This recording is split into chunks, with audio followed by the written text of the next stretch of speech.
Hello student, welcome to Sun class. Today we will going to study about the food grain that is the other food grain than the major food crops. इससे previous वाले video lecture में हम लोगों ने major food crops को पढ़ा जो कि राइस, वीट, पल्सेस ये सब थे, राइट। हम लोगों ने उसको पूरा डिटेल पढ़ लिया, वो हमारे मेजर फूड क्रॉप्स में आते हैं। तो आज हम लोग पढ़ेंगे वो वाले फूड क्रॉप्स को जो फूड क्रॉप्स है और लेकिन हमारे लिए मेजर से थोड़ा ही कम है। मतलब ये जो फूड क्रॉप्स है ये भी बेसिकली इनमें से कुछ कुछ हमारे डेली यूजेस में आते हैं, बट उनसे थोड़ा सा ये कम है, राइट। तो हम लोग आज इनके बारे में पढ़ेंगे, ठीक है। इससे पहले ये एग्रीकल्चर का आपका वीडियो है एंड इससे पहले ऑलमोस्ट हम लोगों ने 3 पार्ट देख लिए हैं इस चैप्टर के, और ये 4th वाला पार्ट है। तो इसको हम लोग भी आज डिटेल समझेंगे वन बाय वन। देखो, जो फूड ग्रेन होते हैं, जो अदर फूड क्रॉप्स होते हैं, वो कौन कौन से होते हैं। तो बेसिकली वो शुगर केन है, वो ऑयल सीड्स है, कॉफ़ी है, टी है, एंड आपका हॉर्टिकल्चर मतलब फ्रूट एंड वेजिटेबल। तो ये सब हमारा क्या है, अदर फूड क्रॉप्स है, राइट। तो इसके बारे में हम लोग वन बाय वन सीखेंगे आज कि किस तरह से यहाँ कौन सा क्लाइमेट चाहिए इनको ग्रो करने के लिए, किस किस मेजर स्टेट्स में ये प्रोड्यूस होते हैं, राइट। तो आप लोग ये वीडियो लेक्चर पूरा देखोगे एंड ये बहुत ज़्यादा इम्पॉर्टेंट होगा, क्योंकि ये आप लोगों को ना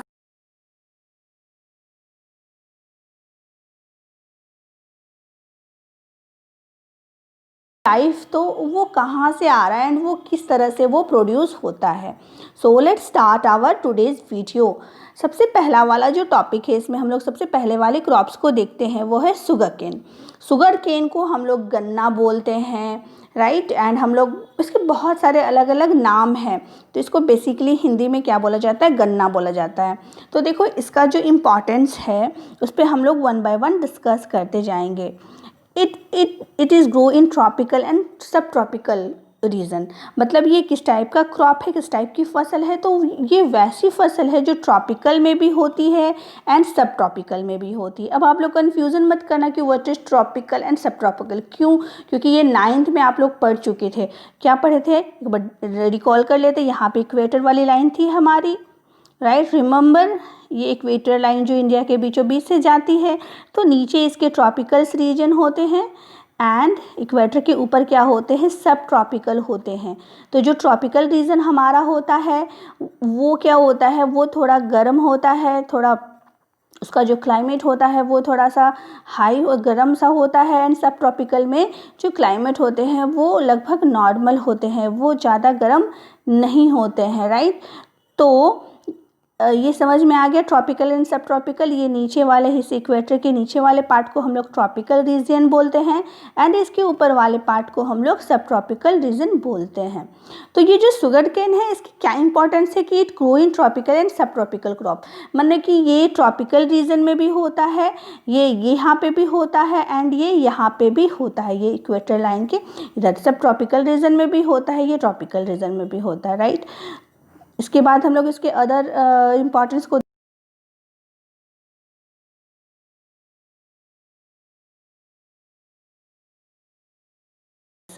and annual rainfall between 75 to 100 centimetre. तो ये जो इसकी जो कैटेगरी क्या है कि ये कहाँ होती है, तो हॉट एंड ह्यूमिड क्लाइमेट में वैसा वाला वातावरण इसको चाहिए जो थोड़ा गर्म लिए हुए हो और थोड़ा ज़्यादा नमी लिए हुए हो, ठीक है। टेम्परेचर होना चाहिए 21 डिग्री सेल्सियस से 27 डिग्री सेल्सियस। देखो, जहाँ पे जो ट्रॉपिकल रीजन होता है, राइट, तो वहाँ पे क्या होते हैं, वहाँ पे बारिश ज़्यादा होती है। बारिश ज़्यादा होने की वजह से वहाँ गर्मी भी ज़्यादा पड़ती है, ठीक है। अब ये मत सोचना कि बारिश ज़्यादा है तो ठंड ज़्यादा हो रही है। बारिश आपका जो ट्रॉपिकल रीजन है हमारा, जैसे कि महाराष्ट्र है, तेलंगाना है, आंध्र प्रदेश है, कर्नाटक है, तमिलनाडु है, ये सब सारा हमारा ट्रॉपिकल रीजन है। जहाँ से ट्रॉपिक ऑफ कैंसर पास करता है उसके नीचे ट्रॉपिकल रीजन, उसके ऊपर सब ट्रॉपिकल, ठीक है। एंड आपका गुजरात हो गया, एमपी हो गई, ओडिशा हो गया, ये सब सारा आपका ट्रॉपिकल रीजन है। तो यहाँ पे बारिश होती है कितना, 75 to 100 सेंटीमीटर, ठीक है। तो ये बारिश जब होती है तो आप देखोगे अक्सर कि जो बरसात का हमारा महीना होता है, फ्रॉम जून टू अक्टूबर इसको ले लेंगे, तो कितना ज़्यादा गर्म होता है ये वाला मंथ, क्यों होता है? क्योंकि बारिश होती है तो वातावरण में नमी बहुत ज़्यादा बढ़ जाता है। नमी बढ़ने की वजह से बहुत उमस हो जाता है, राइट? आप लोग ये फील किए होंगे। तो ह्यूमिड हो जाता है, जो हमारा क्लाइमेट है वो बहुत ही ज़्यादा ह्यूमिड हो जाता है, हॉट हो जाता है और उमस वाला मौसम हो जाता है। टेम्परेचर जो है वो इंक्रीज़ हो जाता है 21 डिग्री सेल्सियस एंड इससे भी ज़्यादा इंक्रीज़ हो जाता है कभी कभी। तो ये सब सारा जो चेंजेस होते हैं बेसिकली, तो ये ट्रॉपिकल रीजन में आपके चेंजेस होते हैं क्योंकि यहाँ पर क्लाइमेट हॉट एंड ह्यूमिड होती है और ये यहाँ पे जो रेनफॉल है वो भी ज़्यादा होती है। गर्मी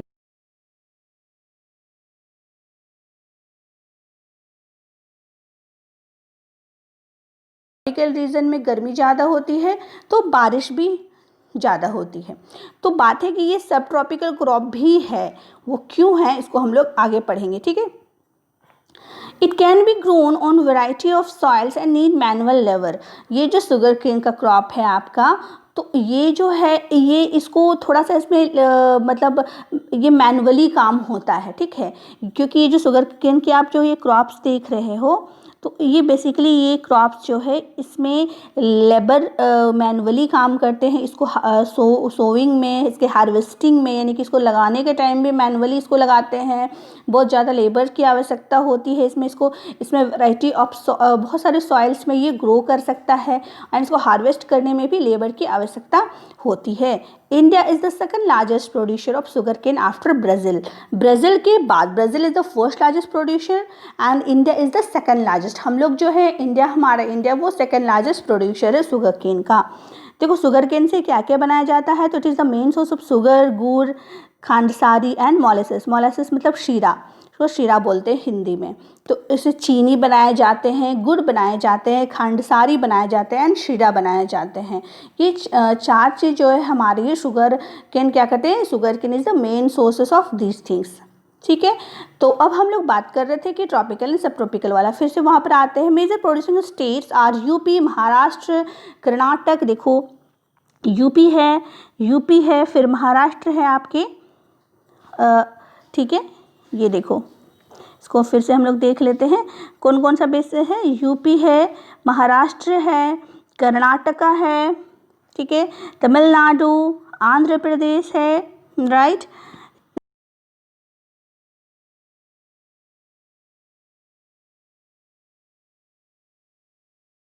इतना स्टेट्स को ये कवर करता है। देखो मैप इसलिए दिखा रही हूँ क्योंकि आप लोग को ये माइंड में याद हो जाए, राइट? तो ये जो इसलिए मैं मैप यूज़ करती हूँ अपने वीडियो में, ताकि आप लोगों को बस ऐसा कि स्टेट्स पढ़ के सुना दूँ तो बेसिकली वो दिमाग में रहता नहीं है। बट अगर आप लोग मैप में इसको देख लो तो वो आप लोग के दिमाग में रहेगा, राइट? तो आप लोग इसको ज़रूर देखो मैप को, ठीक है? हम लोग देख रहे कौन कौन से स्टेट्स में हैं। तो आपके पंजाब है, हरियाणा है, उत्तर प्रदेश है एंड बिहार है। तो देखो एक बात, हाँ, यहाँ पे ये जो उत्तर प्रदेश, पंजाब, बिहार और हरियाणा, पंजाब, ये सब क्या है, ये सब ट्रॉपिकल वाले रीजन आ रहे हैं। यानी कि यहाँ पे बारिश कम होती है बट फिर भी यहाँ पे हो रहा है शुगर केन। आप सोचोगे क्यों हो रहा है, तो just that is because of modern use of farming technology. बस ये हमने पिछले वाले वीडियो लेक्चर में भी डिस्कस किया। तो ज़्यादा सोचने की ज़रूरत नहीं है कि अगर ये बहुत ज़्यादा बारिश में होती है तो क्या फिर उधर तो सब ट्रॉपिकल में तो ज़्यादा बारिश हो नहीं रही है, फिर वहाँ क्यों हो रहा है? तो बस इसीलिए हो रहा है क्योंकि दे यूज़ आर्टिफिशियल इरिगेशन सिस्टम। वो लोग मॉडर्न फार्मिंग टेक्निक यूज़ करते हैं, आर्टिफिशियल इरिगेशन सिस्टम यूज़ करते हैं, जैसे कैनल्स हो गए, पंप सेट हो गए, ट्यूबवेल्स हो गए। वो सब उधर पंजाब, हरियाणा, इधर आपके पंजाब में, हरियाणा में, वेस्टर्न यूपी में बहुत ही ज़्यादा यूज़ होते हैं। क्योंकि हम लोगों ने पहले ही डिस्कस कर लिया था इस बात को कि जो ग्रीन रेवोल्यूशन हमारा था तो वो कहाँ पे स्टार्ट हुआ था, सबसे पहले पंजाब, हरियाणा, वेस्टर्न यूपी। तो ये जो स्टेट्स है तीनों, ये तीनों बहुत रिच स्टेट है क्योंकि यही तीनों ने सबसे पहले मॉडर्न फार्मिंग टेक्निक को अपनाया था। इसीलिए बेसिकली ये इस स्टेट में हर चीज़ होता है, राइट? वो चीज़ भी होते हैं जो कम बारिश में होते हैं एंड वो फसल्स भी होते हैं, वो क्रॉप्स भी होते हैं जो ज़्यादा बारिश में होते हैं, क्योंकि वो लोग आर्टिफिशियल आप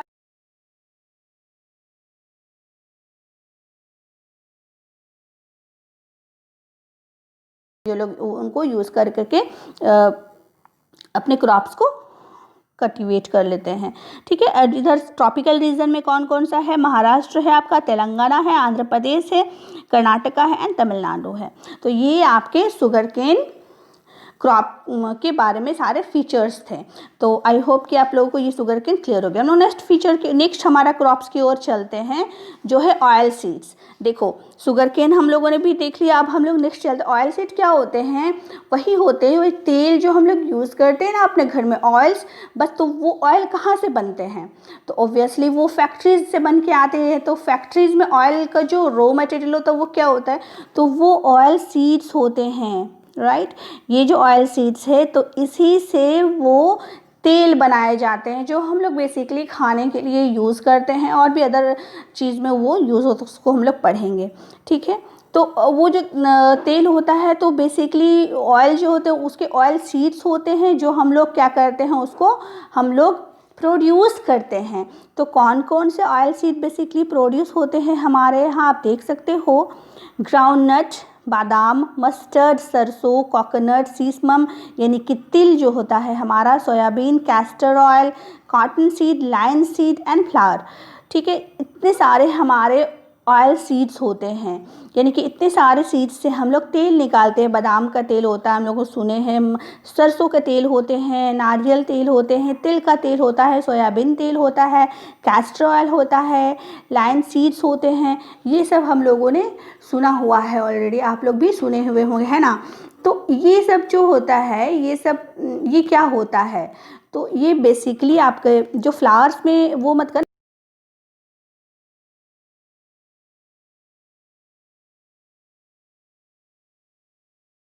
जो सनफ्लावर होते हैं ना वही होते हैं। ठीक है, तो सूरजमुखी का तेल, ठीक है, वो बनता है तो वही सनफ्लावर होता है।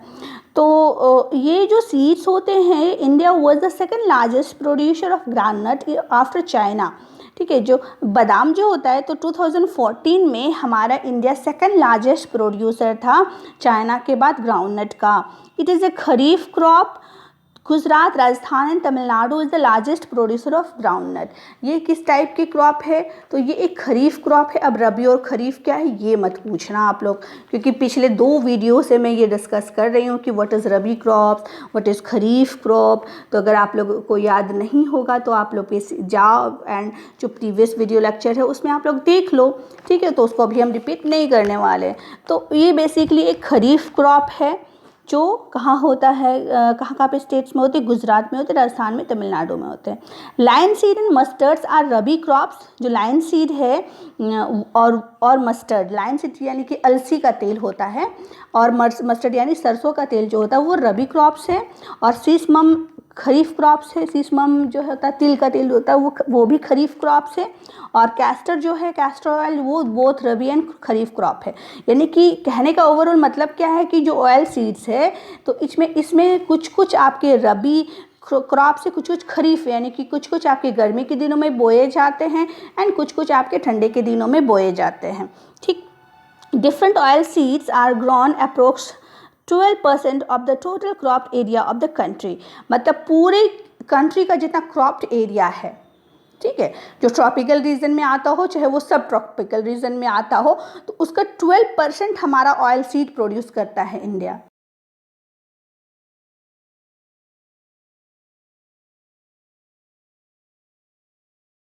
कि ऑयल सीड प्रोड्यूस होते हैं। ठीक है, इसलिए इसी कोई बेसिस, कोई पर्टिकुलर नहीं है इसका स्टेट, ये लगभग सारे स्टेट्स में ये ऑयल सीड जो है वो प्रोड्यूस होते हैं। अगर हम कुछ एक स्टेट मतलब कुछ कुछ को छोड़ दे, जैसे कि जम्मू कश्मीर तरफ अगर हम छोड़ दे, तो बेसिकली सारे आपके स्टेट्स में आपके ऑयल सीड्स क्या है वो प्रोड्यूस हो रहे होते हैं।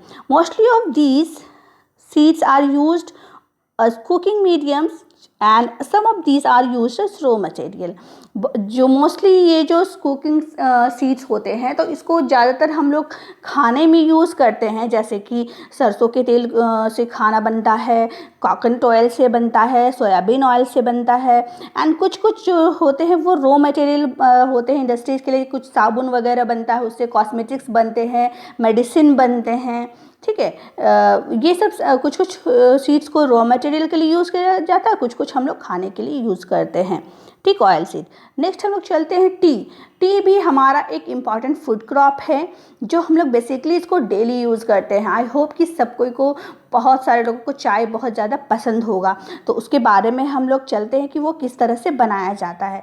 T is an example of plantation agriculture. देखो व्हाट इज़ प्लांटेशन एग्रीकल्चर, ये भी हम लोगों ने पिछले वाले वीडियो लेक्चर में डिस्कस किया हुआ है, जहाँ टाइप्स ऑफ फार्मिंग वाला वीडियो है ना, आप लोगों को याद होगा, बट थोड़ा सा बता देते हैं इसके बारे में।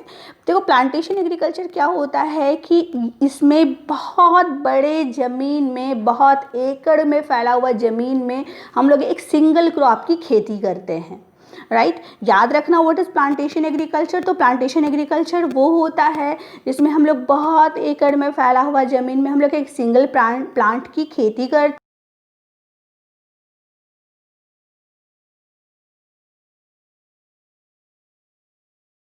बेसिकली वो एक्सपोर्ट करने के लिए ही कल्टीवेट किए जाते हैं, यानी कि बेसिकली वो मार्केट में बेचे जाने के लिए ही कल्टीवेट किए जाते हैं। तो T is an example of plantation agriculture. It grows well on tropical and सब ट्रॉपिकल क्लाइमेट। अभी जस्ट हम लोगों ने पढ़ा, तो ये बेसिकली ट्रॉपिकल में भी होता है एंड सब ट्रॉपिकल क्लाइमेट्स में भी होते हैं। देख सकते हो आप लोग कहाँ कहाँ हो रहे हैं, ठीक, इसको भी हम लोग डिस्कस करेंगे। T buses require warm and moist free climate.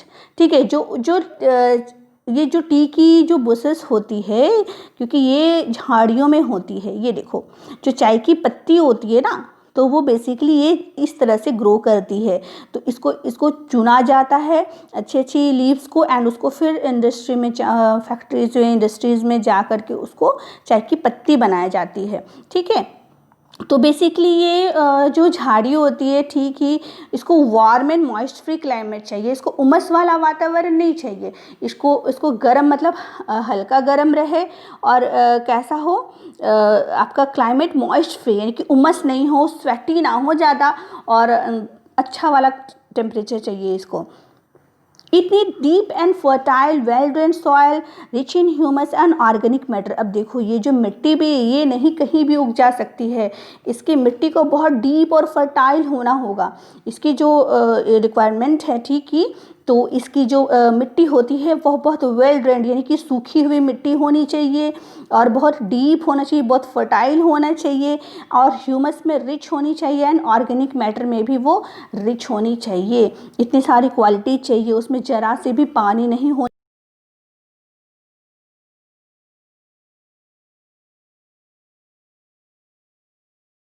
सकती।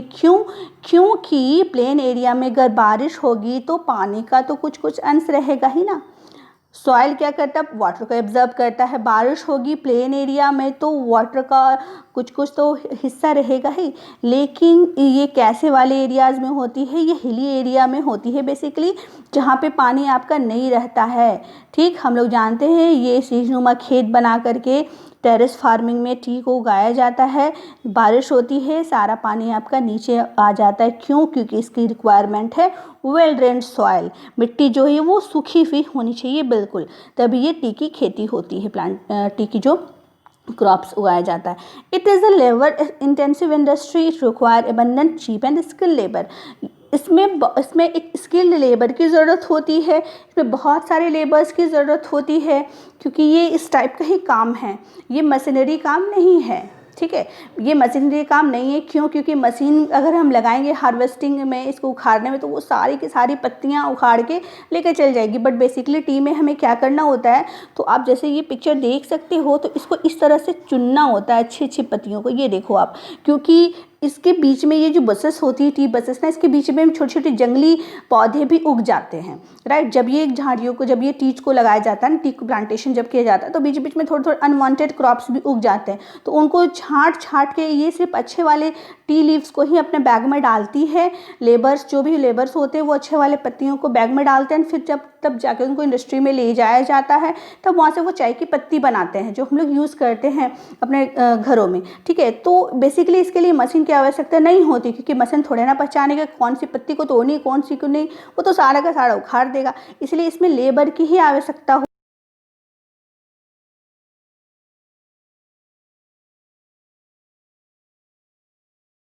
कि बगानों में काम करने चले जाते हैं, क्योंकि वहाँ पे काम की कमी नहीं, वहाँ पे हर समय काम मिलता है। तो स्किल्ड लेबर यानी कि स्किल होना चाहिए ना, इस चीज़ को करने के लिए भी स्किल होना चाहिए। तो इसीलिए जो ये काम है इसके लिए आपको लेबर की आवश्यकता होती है, स्किल लेबर की आवश्यकता होती है, और ये लेबर इंटेंसिव इंडस्ट्री, ठीक है। It is processed within the tea garden to restore its freshness. हम जैसे अभी हम लोगों ने बताया कि ये टी गार्डन से प्रोसेस्ड होती है, ठीक है। इसके मेजर प्रोड्यूसिंग स्टेट्स को हम लोग देख लेते हैं कौन कौन से हैं।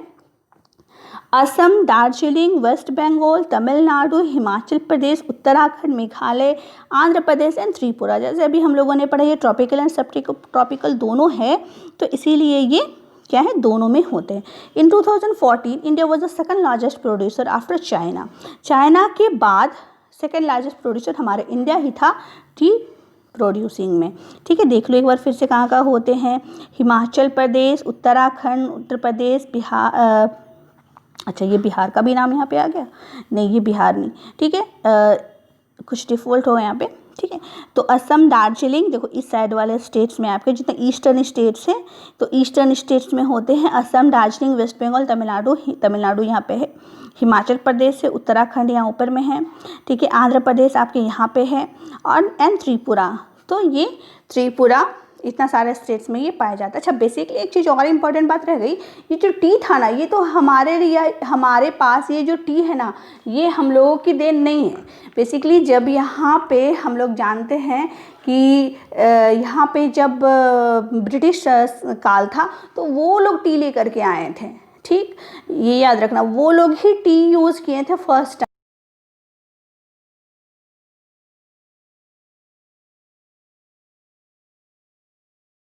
थी ये हमने नहीं उगाया था, हमने नहीं सोचा था, वो उनकी देन थी ब्रिटिशर्स की। बट अब ये हमारे लिए मतलब इम्पॉर्टेंट बीवरेज बन गया है, हर घर में बेसिकली आपकी चाय तो पी ही जाती है, ठीक है। तो और अब क्या है, इंडिया इसका अच्छा खासा एक्सपोर्टर बन गया है, ठीक है। शुरुआत ब्रिटिशर ने किया था, बट अब इंडिया इसका अच्छा खासा एक्सपोर्टर बन गया है, राइट। इसी जैसा एक और बीवरेज है, वो भी इम्पॉर्टेंट फूड क्रॉप्स में आता है, जो है हमारा कॉफ़ी।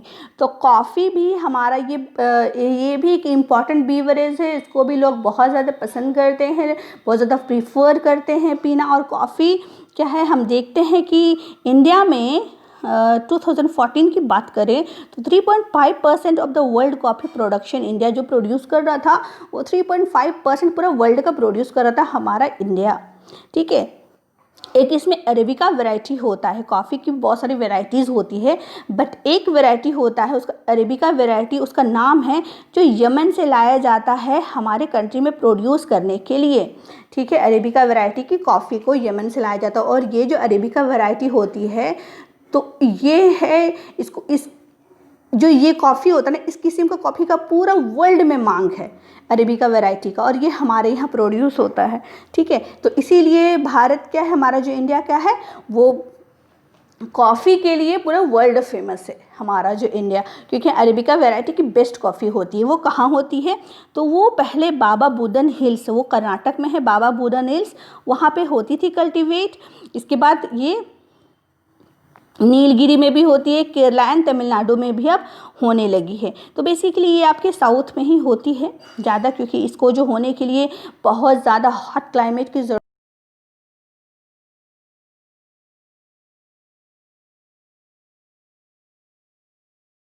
कर्नाटक, आंध्र प्रदेश, तमिलनाडु और केरल में ही ये होती है, ठीक, राइट। तो जो इसकी जो वैरायटी है arabica variety is in great demand all over the world. तो हम लोग इसको पढ़ लिए कॉफ़ी को भी। नेक्स्ट जो है हमारा वो है हॉर्टिकल्चर। हॉर्टिकल्चर मतलब इसमें फल, जितने फ्रूट्स आते हैं वो है, जितने वेजिटेबल्स आते हैं वो होते हैं। तो ये भी हमारा फूड क्रॉप है, इंपॉर्टेंट फूड क्रॉप है। मेजर फूड क्रॉप के अलावा हम लोग सिर्फ दाल चावल ही तो नहीं खाते, हम लोग उसके साथ सब्जी भी तो खाते हैं, फ्रूट्स भी तो लेते हैं ना, तो ये भी हमारा इंपॉर्टेंट क्रॉप है, ठीक। इसके बारे में भी हम थोड़ा सा देख लेते हैं। इन 2014 India was the second largest producer of fruit and vegetable after China. 2014 में हमारा इंडिया जो है वो सेकेंड लार्जेस्ट प्रोड्यूसर था चाइना के बाद फ्रूट एंड वेजिटेबल का। India is producer of tropical and temperate fruits. देखो कौन से फ्रूट्स यहाँ होते हैं, ट्रॉपिकल और टेम्परेट फ्रूट्स यहाँ पे होते हैं। अब आप लोग ये सोचो कि what is tropical and what is temperate, मत सोचना, क्योंकि आप लोग ऑलरेडी पढ़ चुके थे, बहुत पहले ये हो गया था। कौन कौन सा जोन होते हैं हमारे, ट्रॉपिकल जोन होते हैं, टेम्परेट जोन होते हैं, कुछ याद है, 6th स्टैंडर्ड में ही आप लोगों ने पढ़ा था। ठीक, तो अभी हम उस पर नहीं जाते हैं, बस थोड़ा सा बता देते हैं। टेम्परेट जोन जो है वो वहाँ की जो क्लाइमेट होती है वो एवरेज क्लाइमेट होती है, ना तो ज़्यादा गर्म ना तो ज़्यादा ठंडा। ट्रॉपिकल की क्लाइमेट तो अभी हम लोगों ने डिस्कस करी, गर्म होती है। ठीक है, तो ये टेम्परेट फ्रूट भी प्रोड्यूस करती है हमारे इंडिया और ट्रॉपिकल फ्रूट भी प्रोड्यूस करती है। टेम्परेट फ्रूट मतलब वैसा फल जो ना ज़्यादा जिसको प्रोड्यूस करने के लिए ना तो ज़्यादा गर्म वातावरण चाहिए ना तो ज़्यादा ठंडा वातावरण चाहिए, और ट्रॉपिकल जिसके लिए गर्म वातावरण चाहिए। तो अब हम लोग वो देखते हैं कि बेसिकली देखो ये जो हॉर्टिकल्चर है ना, तो बेसिकली ये इंडिया के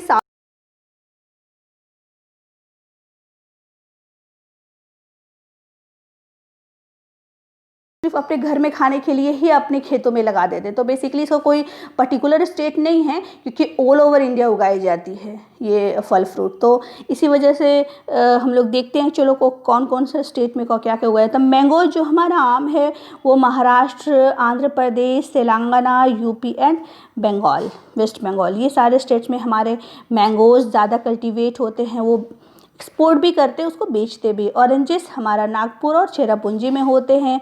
नारंगी जो हमारी होती है, बनानास हमारे मिजोरम, महाराष्ट्र, तमिलनाडु में। लीची और गुआवा हमारे उत्तर प्रदेश और बिहार में। पाइनएप्पल मेघालय में। ग्रेप्स है हमारा आंध्र प्रदेश, तेलंगाना, महाराष्ट्र में। एप्पल जो हमारा वो apple, pear, apricot and walnut, ये हमारा जम्मू कश्मीर में एंड हिमाचल प्रदेश में होता है। यानी कि सेब, नाशपाती, वॉलनट, अखरोट जो होते हैं वो सब सारे हमारे जम्मू कश्मीर में एंड हिमाचल प्रदेश में होते हैं। तो ठीक है, तो ये क्या देखा हम लोगों ने, ये हम लोगों ने देखा फ्रूट प्रोड्यूसिंग स्टेट। तो अब आप लोग एक चीज़ गौर करो, ऊपर जम्मू कश्मीर से ले करके नीचे आपके तमिलनाडु तक, यानी नॉर्थ से लेके साउथ तक आपके पूरे स्टेट को कवर कर रहा है हमारा ये फ्रूट प्रोड्यूसिंग। ठीक है, तो इसलिए कोई इसको पर्टिकुलर, जैसे अभी मैंने बताया, कोई पर्टिकुलर स्टेट नहीं है, कि सारे के सारे स्टेट्स में ये फ्रूट एंड वेजिटेबल्स उगाए जाते हैं। India producers about 13% of world vegetable, जो पूरे विश्व की जो वेजिटेबल उसका 13% हमारा इंडिया प्रोड्यूस करता है। क्योंकि यहाँ पे क्यों करता है, क्योंकि यहाँ पे क्लाइमेट में बहुत वेरिएशन है। ठीक है, ऐसा नहीं है कि कहीं देखो कोई कंट्रीज तुम देखोगे तो वो गर्म है तो बहुत ही ज़्यादा गर्म है, लाइक अफ्रीका, एंड कोई ठंडी है तो वो बहुत ही ज़्यादा ठंडी है। बट जो हमारा इंडिया है यहाँ पे क्लाइमेटिक वेरिएशन बहुत ज़्यादा है, कहीं एरिया पे ट्रॉपिकल है, कहीं पे सब ट्रॉपिकल है, कहीं पे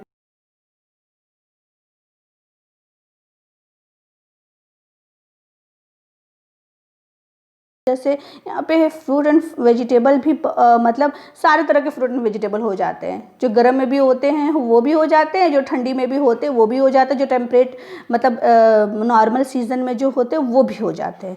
ठीक है, तो इसीलिए हम लोग 13% पूरा वर्ल्ड के वेजिटेबल का प्रोड्यूस करते हैं। It is an important producer of cauliflower, onion, cabbage, tomato, brinjal and potato. तो ये इतने सारे वेजिटेबल्स का ये मेजर प्रोड्यूसर है। इसके अलावा तो और भी बहुत सारे वेजिटेबल्स होते हैं, बट इनका ये मेजर प्रोड्यूसर है हमारा इंडिया, राइट। तो आई होप कि ये जो सारा भी हम लोगों ने इम्पॉर्टेंट फूड क्रॉप को पढ़ा, sugarcane, oil seeds, tea, coffee and horticulture, ये आप लोगों को इजीली समझ में आ गया होगा। What is all this food crop and कैसे ये उगाया जाता है, ये कहाँ का प्रोड्यूस होता है, ये सारा कुछ आप लोगों को समझ में आ गया होगा। नेक्स्ट जो हमारा वीडियो होगा वो नॉन फूड क्रॉप पे होगा, यानी कि वैसा जो फूड क्रॉप ही नहीं है, जैसे कि रबर, जूट, कॉटन, है ना, फाइबर क्रॉप्स जो होता है ये खाने के लिए काम नहीं आता, बट वो अदर रॉ मटेरियल के लिए काम आता फॉर इंडस्ट्रीज। तो वो जो हमारा नेक्स्ट वीडियो लेक्चर होगा वो उसी पे बेस्ड होगा। ठीक है, 3 टाइप ऑफ फूड क्रॉप्स हम लोगों ने पढ़ा था। सबसे पहला मेजर क्रॉप जो हम लोग पढ़ चुके हैं, अदर फूड क्रॉप जो मेजर के अलावा था वो भी अभी हम लोगों ने पढ़ लिया। नेक्स्ट हमारा वीडियो लेक्चर जो होगा वो होगा नॉन फूड क्रॉप पे, उसको भी हम लोग पढ़ लेंगे। यानी कि हम लोग हर टॉपिक को 1 बाय 1 कवर करते जाएंगे। बेसिकली ये जो वीडियोस हो रहे हैं आपके, तो ये आपका न्यू सिलेबस पे ही हो रहा है। ठीक है, जो न्यू सिलेबस हमारा 2020-21 का है, तो वही उसी पे हम लोग ये सारे वीडियो को डिस्कस कर रहे हैं। हम लोग जो चैप्टर नहीं आ रहे हैं उसको हम लोग छोड़ते हुए जा रहे हैं। ठीक है, तो आई होप कि ये सारा वीडियो लेक्चर आप लोगों को समझ में आ गया।